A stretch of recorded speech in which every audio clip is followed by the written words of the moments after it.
नमस्कार प्रिय विद्यार्थियों।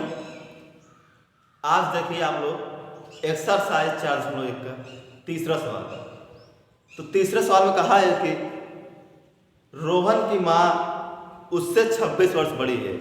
यानी जो रोहन की माँ है रोहन से 26 वर्ष बड़ी है और उनकी आयु का गुणनफल, आयु जो है वर्ष में है तो उनकी आयु का गुणनफल क्या हो रहा है, अब से 3 वर्ष पश्चात 360 हो जाएगी। आयु जो हो रहा है हम लोगों का अब से 360 हो जाएगी। तो अब करा हमको इससे वर्तमान आयु ज्ञात करनी है। तो पहले हमको आयु किसकी नहीं दिया है। जैसे रोहन की माँ उससे कह रही है कि उससे 26 वर्ष बड़ी है। रोहन की माँ रोहन से 26 वर्ष बड़ी है। तो हम मान लेते हैं, माना रोहन की आयु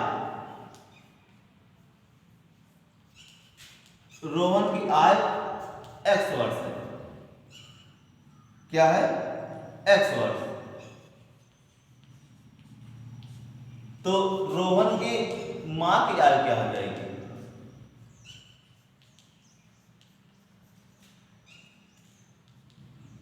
x + 26 वर्ष।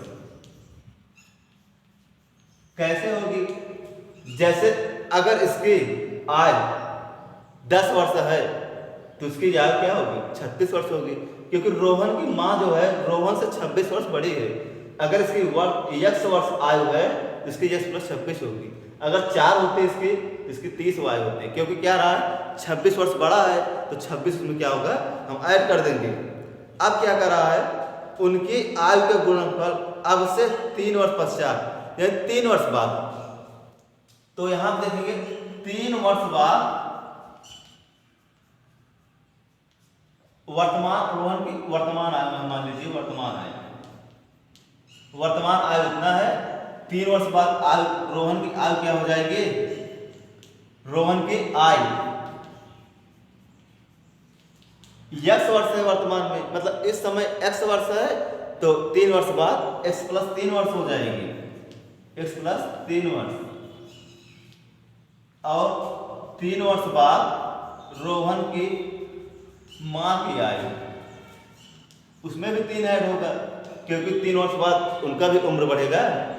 तो वर्तमान में x + 26 था, उसके बाद 3 वर्ष बढ़ गया, क्या हो जाएगा 26 3 29, यानी 3 वर्ष बाद उसकी उम्र जो उसकी मां की है रोहन की x + 29 वर्ष हो जाएगी। x + 29 वर्ष। अब कर रहा है जो आयु है x + 29 वर्ष। अब इनका जो गुणनफल है, गुणनफल जो है वह 360 है। कितना है? 360 है। दिया गया है कि 3 वर्ष बाद उनकी आयु का गुणनफल अब से 3 वर्ष पश्चात 360 हो जाएगी। 3 वर्ष पश्चात इनका आयु x + 3 है, इनका x + 29 है। इनका गुणनफल निकाल लें हम। यहां लिख दीजिए शर्त से x + 3 × x + 29 बराबर 360। या यहाँ शर्त से लिख सकते हैं या प्रश्नानुसार लिख सकते हैं, प्रश्नानुसार भी लिख सकते हैं, कोई गलत नहीं होगा। अब गुणा करेंगे, x गुणा x करेंगे x², x गुणा 29 करेंगे 29x, फिर 3 के गुणा x करेंगे 3x, 3 गुणा 29 करेंगे 3 9 27, 7 3 2 2 8, 87 होगा बराबर 360। या 29 3 32x हो जाएगा, 87 उधर जाएगा, 360 - 87 घटा देंगे,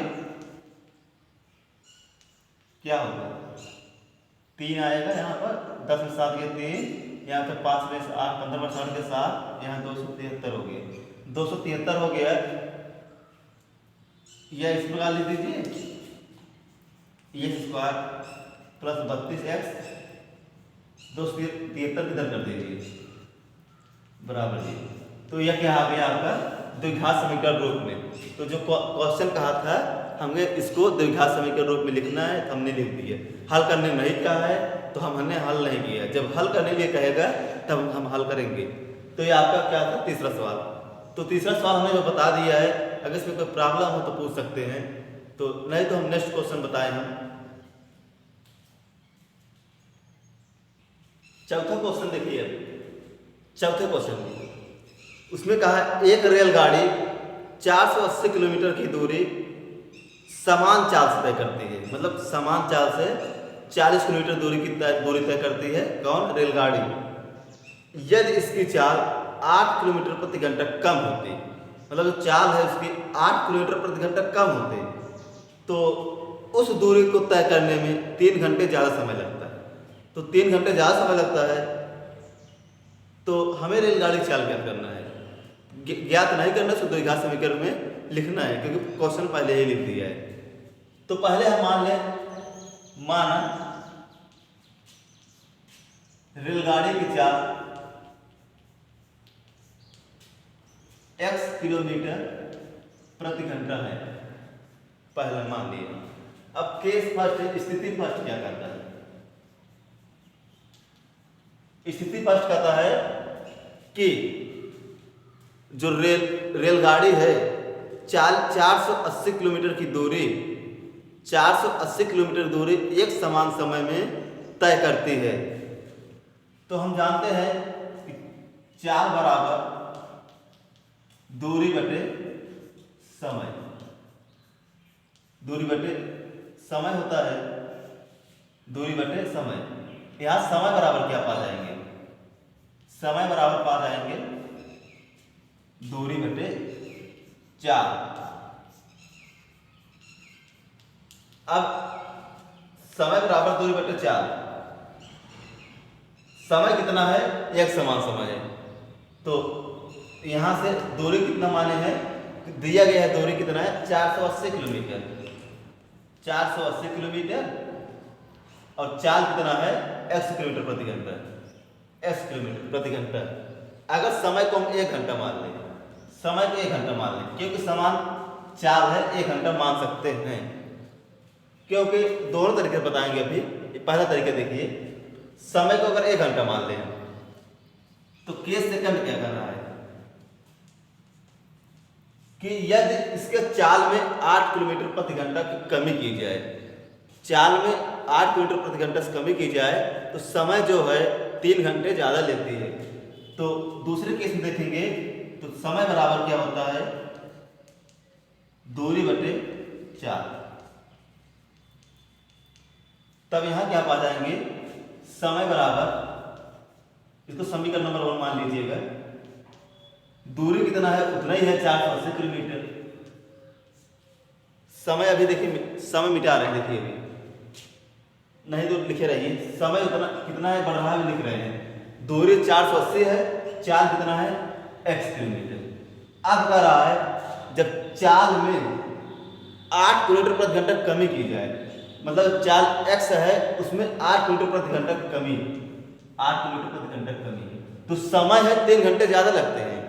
मतलब समय जब 1 घंटा लग रहा था, जब उसने 480 किलोमीटर को x किलोमीटर प्रति घंटा की दूरी से तय किए, तब उसको 1 घंटा लग रहा है।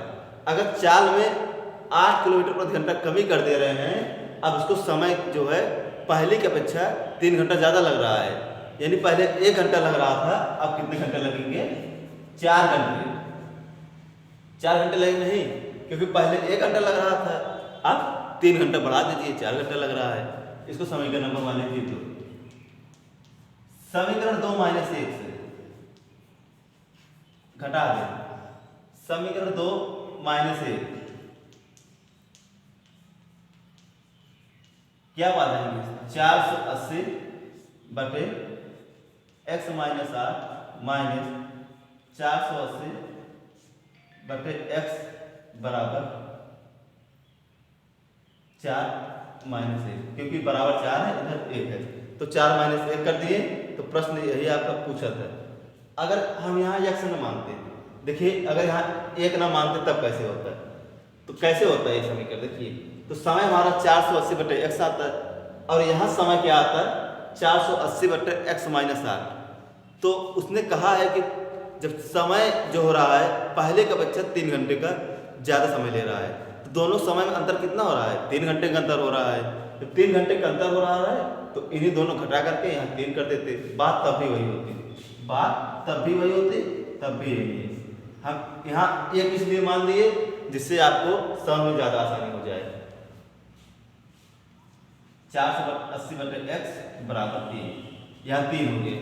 अब इसको हम सॉल्व करें, सॉल्व करके क्या पा जाएंगे? देखिए यहाँ का 480 कॉमन करेंगे ऊपर, क्या पाएंगे? 1/x माइनस यहाँ x माइनस आठ, sorry x minus 8, 1/x minus 8/1/3। अब 480 यस प्लस में करेंगे x माइनस 8 गुण करेंगे यहाँ x माइनस 8 बटे x इंटू x माइनस 8। कैसे होगा? भिन्न तरह, इसका गुणा इसमें माइनस इसका गुणा इसमें फिर इसका गुणा इसमें, बराबर 3, बराबर 3 आ गया। अब क्या करें हम? अब इसको और सरल करें हम, और सरल करें क्या पा जाएंगे? देखिए माइनस को अंदर गुणा कर दीजिए, ये माइनस कर x माइनस x प्लस 8 बटे x इंटू x माइनस 8 बराबर 3। यह 480 x कैंसिल, 8 बचा यहाँ पर, x इंटू x माइनस 8 बराबर 3। तो अब करें क्या हम? 480 इधर गुणा है, इधर कर देंगे भाग। यह तो सही है, भाग कर दें इसको, 8/x माइनस 8 बराबर 3/480 हो जाएगा। इसको काट देंगे अगर हम, 3 1 के 3, यहाँ बचा कितना? 1 3 4 18, 160 आ जाएगा, 1/160, 1/160 आ जाएगा। यहाँ 8 है तो 8 रहने दीजिए, x इंटू x माइनस 8 बराबर 1/160। अब 8 गुणा इसमें कर दीजिए और इसका गुणा इसमें, तो क्या पा जाएंगे? 8 0 0, 8 से 48, 8 के 8, 8 4 12, 1280 बराबर x इंटू x माइनस 8। अब इसका गुणा इसमें करेंगे तो x स्क्वायर माइनस 8x बराबर 1280, या x square minus 8x minus 1280 बराबर 0। इसको इधर ले जाएंगे, इधर 0 बच जाएगा, तो उनको सीरियल क्रम में लिख देंगे, यही आपका आंसर हो जाएगा। x square minus 8x minus 1280 बराबर 0। तो यही द्विघात समीकरण का इसका रूप था। तो इसी प्रकार आप हल करिएगा। ये चैप्टर समाप्त हो गया है, इसमें कहीं भी कोई प्रॉब्लम हो पूछिएगा। बस आज के लिए इतना ही, धन्यवाद।